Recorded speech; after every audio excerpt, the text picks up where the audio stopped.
World War I, known at the time as the Great War, officially ended when the Treaty of Versailles was signed on June 28, 1919, in the Palace of Versailles outside the town of Versailles, France.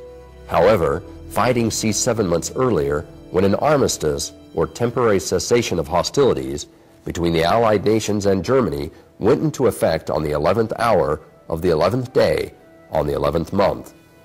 For that reason, November 11th, 1918 is generally regarded as the end of the war to end all wars. Hi, Dan Tanner, Dugway Proving Ground Safety Office. I was in the United States Navy from November 1977 till July of 1996. My name is Robert Riollo. I work at the Surety and Security Division. I served in the United States Navy for 20 years, from 1981 to 2001. And I served during the Desert Shield and Desert Storm. My name is Michael Merritt. I work in range control. I'm a GS-9. Been there about 3 years. Served in the Army as an infantryman. Fought in Afghanistan in 2002. My name is Brenda Plackey, and I work in resource management in the Garrison office. And I served in the Army Reserves from 1983 until 2004 and had 17 years in service. So my name's Deborah Henry, and I work as the Military Human Resources personnel here at Dugway. I'm formerly a Sergeant of the United States Army. Did 6 years with the Army, and I wasn't in any wars, but supported a lot. In November 1919, President Wilson proclaimed November 11th as the first commemoration of Armistice Day, with the following words: "To us in America, the reflections of Armistice Day will be filled with solemn pride in the heroism of those who died in the country's service, and with gratitude for the victory, both because of the thing from which it has freed us, and because of the opportunity it has given America to show her sympathy with peace and justice in the Council of the Nations." The original concept for the celebration was for a day observed with parades and public meetings and a brief suspension of business beginning at 11 a.m. The United States Congress officially recognized the end of World War I when it passed a concurrent resolution on June 4th, 1926. And whenever you're ready. My name is Kenneth Thornton. I am a veteran. I served in the Army from 1964 to 1986. I am a Vietnam-era veteran. I am a 6% wounded warrior. I work in the chem lab. I am a physical science technician, and I'm proud to be a veteran, and I'm proud to be a U.S. citizen. And I enjoy working at Dugway Proving Ground. Hi, I'm Candy Zaffis. I'm a retired Master Sergeant in the Army, and I served from 1982 until 2003. I work at the Life Sciences Division here on Dugway. My name is Jack Skeen. I work out of the legal office.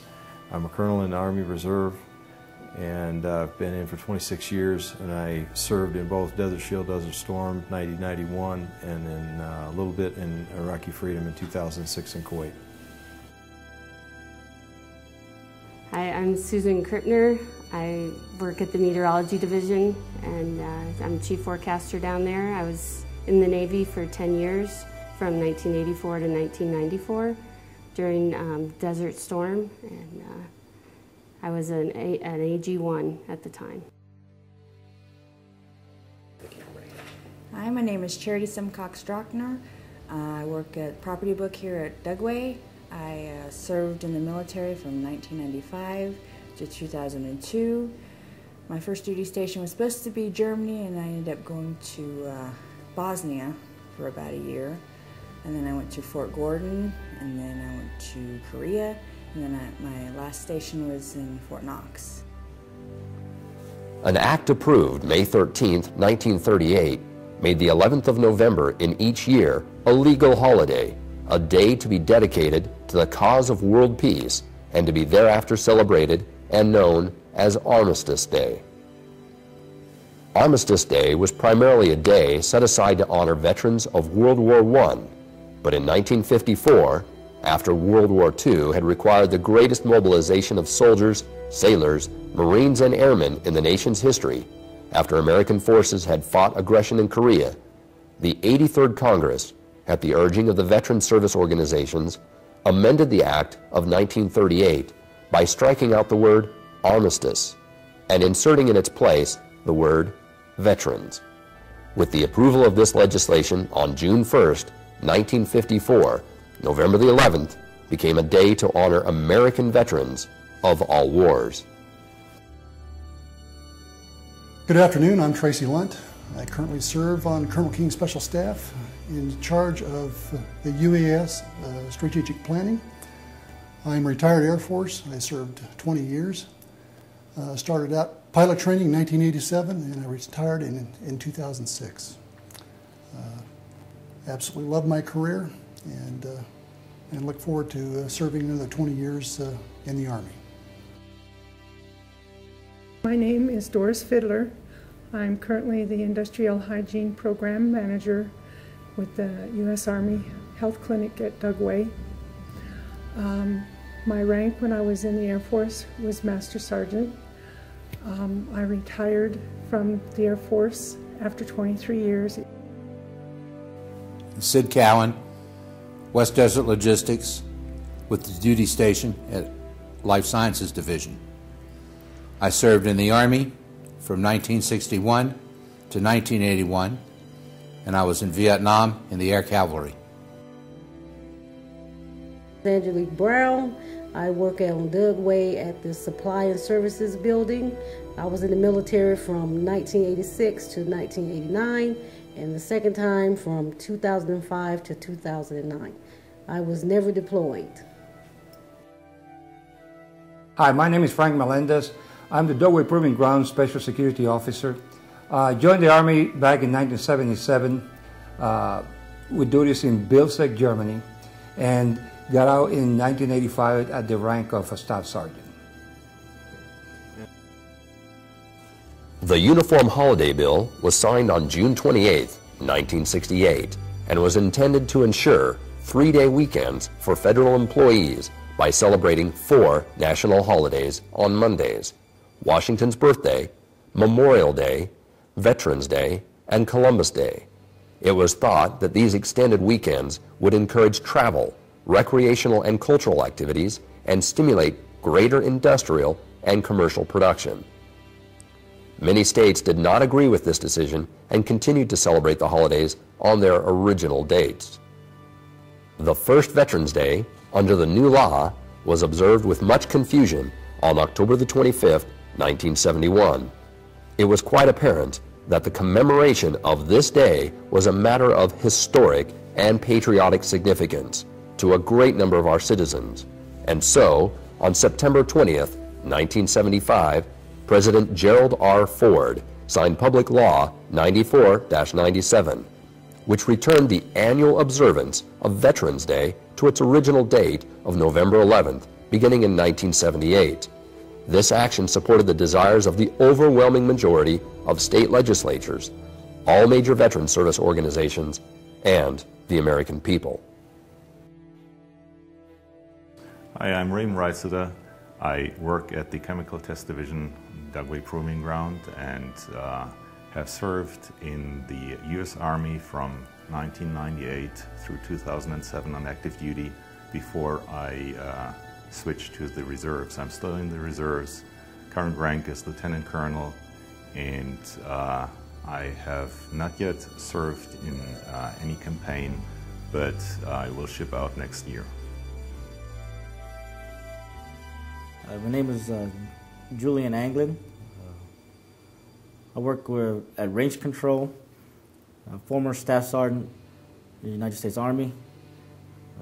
I served in the Army from 1994 to 2003, and served in both Afghanistan and Iraq. My name is Miguel Pagan. I work at the Chem Lab, and I was in the U.S. Army. I was in the Army from 1971 to 1973, and I was in Vietnam from 71 to 72. My name is Tanya McGlon. I work in the legal office. I was in the Army from 1991 to 1996, and it's a tradition for my family. I'm Jerry Hollenbeck. I'm from the Dugway Safety Office. I served in the Army from 1975 to 2005, and I also went to Iraq from 2003 to 2004. Veterans Day continues to be observed on November the 11th, regardless of what day of the week on which it falls. The restoration of the observance of Veterans Day to November the 11th not only preserves the historical significance of the date, but helps focus attention on the important purpose of Veterans Day, a celebration to honor Americans' veterans for their patriotism, love of country, and willingness to serve and sacrifice for the common good.